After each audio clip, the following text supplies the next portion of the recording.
देखिए, बादल गड़गड़ा रहे हैं और रात का वक्त है और हमारे साथ ये आवाज़ आप सुन रहे होंगे किस तरीके से बादल गड़गड़ा रहे हैं। और ये देखिए, रात का वक्त है, हम इस वक्त हैं सेक्टर 4 में, जहां रेवाड़ी विधायक चिरंजीव राव ने अपना चुनाव प्रचार तेज किया हुआ है। और ये तमाम जो कहेंगे लोगों की तस्वीरें एक बार दिखाएं विधायक जी के साथ, डोर टू डोर यहाँ पर कर रहे हैं, घर घर जा रहे हैं। कल भाजपा ने अपनी कहें 67 लोगों की सूची जारी कर दी, लेकिन रेवाड़ी से अभी तक यानी कि जो कहें कि जो नाम सामने आए उसके बाद बवाल हो गया। कांग्रेस ने अभी अपनी सूची जारी नहीं की है, लेकिन विधायक ने अपना चुनाव प्रचार शुरू किया हुआ है। लेकिन कहें कि जब से भाजपा की सूची आई है, कहें कि जिले भर में हड़कंप मचा हुआ है और उसी पे बातचीत भी करेंगे, क्योंकि इनका मुख्य मुकाबला है भाजपा से।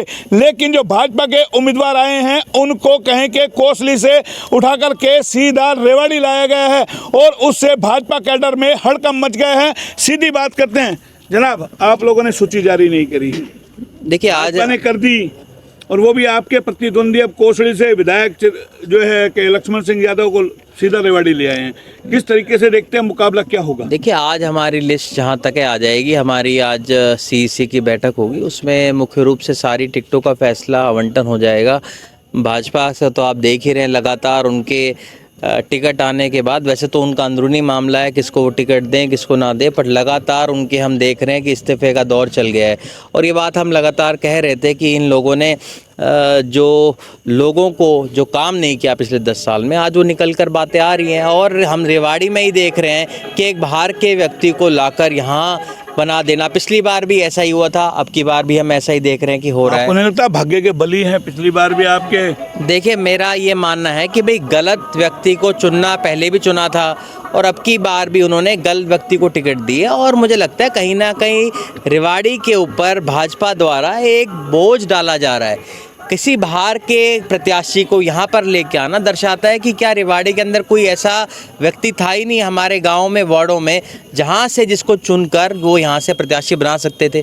बाहर से जिस तरह से भेजा गया है, जिसको कोसली की जनता ने भी नकार दिया है, कहीं ना कहीं मुझे लगता है उसको रेवाड़ी भेजकर हमारे इलाके के लोग, रेवाड़ी में जिस तरीके से गुटबाजी थी, आपको लगता है उसको दूर करने की कोशिश की गई है, या क्या संघ की चली है या राव की चली है? किस तरीके से आप देखते हैं? अब ये तो इनके जो नेता हैं वही बता सकते हैं कि किसके चली किसकी नहीं चली, पर मुझे लगता है कि लोगों को भारी गुस्सा इस बात से है कि एक भारी व्यक्ति को हमारे यहाँ से प्रत्याशी बनाया है। पिछली बार भी एक भारी व्यक्ति था, अब की बार भी एक भारी व्यक्ति को बनाया, जिसके लिए यहाँ के लोगों में भारी रोष है।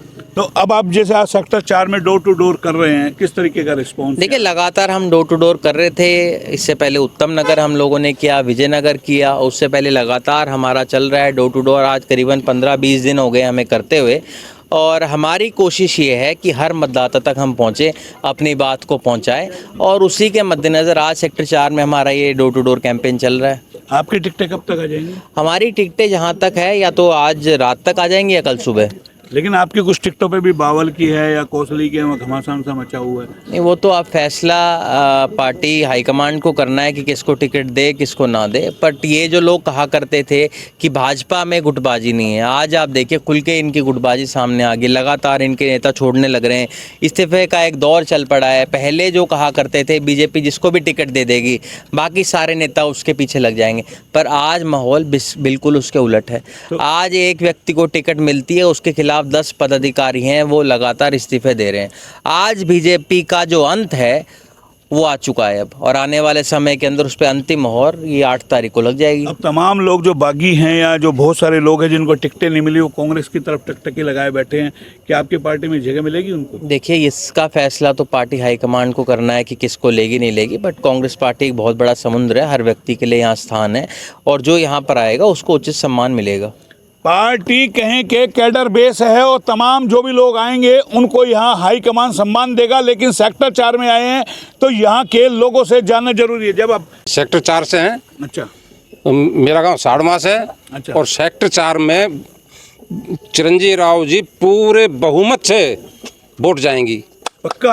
पक्का। कहीं धोखा मुकाबला? अजी मैं ये कह रहा हूँ कि चिरंजीव राव इतनी वोटों से जीतेंगे कोई सोच नहीं सकता। क्यों जीतेंगे इतने वोटों से? मुझे इसलिए जीतेंगे। देखिए, बीजेपी ने जो वादे किए आज तक कोई वो नहीं है। जो अग्निवीर पे हो या क्या नाम आरक्षण पे हो और बेरोजगार पे हो, जब किसानों के साथ हो, कोई वादा पूरा करा? आप प्रेस रिपोर्टर हैं, आप भी प्रेस रिपोर्टर के लिए जाते होंगे, आपने कोई वादा पूरा देखा हो? ठीक है जी, कांग्रेस ने जो वादे किए हैं वो कम से कम पूरे तो किए हैं। और ये चिरंजीवी राव तो भाई इतना नरम है, अब जब भी कोई भी व्यक्ति आके मुझसे मिल सकता है। और नेता के पास जाने से तो पहले घंटी बजानी पड़ती है, फिर उसके बाद में वो चिट देनी पड़ती है, फिर उसके बाद में उसका पीए सोचेगा अगर यार ये कौन है, इसको जाने दें या ना जाने दें। इस भाई के पास तो कभी भी चले जाओ, 24 घंटा रास्ता खुला हुआ है। भाई तो छोड़िए इनके, तो पिताजी के पास कभी चले जाओ। मैं कह रहा हूँ पिताजी हो या इनके दादा थे राव अभय सिंह जी, वो भी गौ थे, उन्होंने भी कभी नहीं वो करा। जब भी चाहे जो आदमी जाए और अपना काम कराए। चलिए आप भी जनाब यहीं से सेक्टर 4 से क्या कहेंगे? आपके आज तो सेक्टर में आ गए, आप तो कहते विधायक जी आते नहीं है, तो लगातार देखे कि गड़ी गड़ी घर घर नाप रहे हैं। अगर ये विधायक जी नहीं आते तो कोई विधायक नहीं आता। क्यों? अगर इन जैसा पर्सनैलिटी डोर टू डोर घूम रही है, अब तक किसी पार्टी के कैंडिडेट ने नहीं करा है। अच्छा और विधायक जी से तो रेवाड़ी को पूरी आशा है। अच्छा, हाँ जी। क्या क्या आशा है तुमको? क्या क्या आशा? सेक्टर 4 की हम देख रहे हैं, महंगाई पिछले 10 साल में आपको महंगाई कुछ मिला है? महंगाई इतनी हो रही है, भ्रष्टाचार इतना हो रहा है, बेरोजगारी इतनी हो रही है। इस बीजेपी गवर्नमेंट के अंदर अगर उससे कोई छुटकारा मिला सकता है तो कांग्रेस पार्टी। क्या काम करते हो आप लोग? मेरा तो बिजनेस है। तो चौपट हो गया बिजनेस या है कुछ जीएसटी वीएसटी लगा करके कुछ? चौपट ही समझ लो जी। अच्छा, हाँ जी, दर्द है? बिल्कुल है। तो 14 में तो आप लोग बड़े व्यापारी लोग मोदी मोदी कर रहे थे, उतर गया भूत मोदी का? सबका ही उतर गया जी। सबका ही उतर गया जी। उतर गया जनाब आप लोगों का भूत? वो तो था, वो तो पहले भी नहीं था, वो तो बिल्कुल आज तक है ही नहीं, बिल्कुल भी 14 में नहीं तो है। आप लोगों को नहीं, सबको था। नहीं सर, हमने नहीं किया, बिल्कुल नहीं किया पहले भी। हम तो शुरू से ही अपने विधायक जी देखिए अब तो इनका भूत उतर गया। अब तो अब आप लोग थोड़ा सा देखो, लगातार आप देख रहे हैं, भूत नहीं जी, जो लोगों को उन्होंने जुमले दिए, चाहे 15-15 लाख का जुमला हो, 2 करोड़ रोजगार का जुमला हो, हर बुलेट ट्रेन चला देंगे देश के अंदर, 100 स्मार्ट सिटी आएंगी। आज क्या है? आज रेवाड़ी के हालात आप देख लो। स्मार्ट सिटी तो पीछे ये आपको दिख रही है, ये में स्मार्ट सिटी आप देख रहे हैं कि क्या हालात है। आप ये बताओ, इतनी बड़ी मुश्किलों से मुझे एक लाइट देखने को आप मिली है। ये देखो, आप पूरे सेक्टर में जाएंगे आपको लाइटें नहीं दिखेंगी, टूटी सड़कें आपको नजर आएंगी। और ये पॉश है सेक्टर 4। यहाँ पिछले दिनों में जो सड़क बनी थी 3 महीने में वो टूट गई। ये बताता है कि क्या इनकी मिलीभगत है। और ये जो बनी है, ये बनी है 4 साल के अंदर। ये तो आने वाले समय के अंदर कम्युनिटी सेंटर आप गए होंगे, उसके हालात आप देखिए, जर्जर हो चुके। हमने लगातार उसकी आवाज़ उठाई। यूथ हॉस्टल आप चले जाइए, आप सीनियर सिटीजन क्लब चले जाइए, जिम खाना क्लब चले जाइए, मसानी बराज में हर्बल पार्क आप चले जाइए राजीव जी का।